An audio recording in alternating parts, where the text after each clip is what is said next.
আমার গালে মনে লাগছে কি অসভ্য মানুষ লোক রে।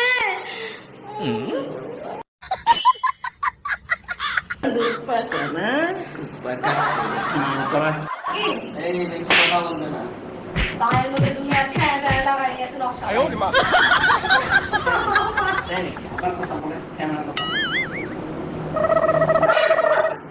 আমি ভালো লাগছে না ভালো লাগছে না। আপনার দেখে কথা বলবা দেখবা না তাহলে গাইস এখান থেকে কিভাবে সাউন্ড অফ হয়ে গেছে জানি না, তোমরা দেখতে থাকো আর এন্টারটেনমেন্ট হতে থাকো। পক পক বৌদি বলতে চাইছে আজকে দাদার সাথে কুপোয়াত খেলা করবে, আজকে মাঠে খেলা হবে, ওই জন্য সেই সব কথা বলছে। এখন একটু রেস্ট নিচ্ছে, দেখতেই পাচ্ছেন। এই যে পা দুলিয়ে দুলিয়ে কত সুন্দর দেখুন, দেখুন ও গড়ান দিচ্ছে কি বাবারে বাবা। পক পক বৌদি দেখুন আরাম নিচ্ছে, আরাম। সাবস্ক্রাইব করুন।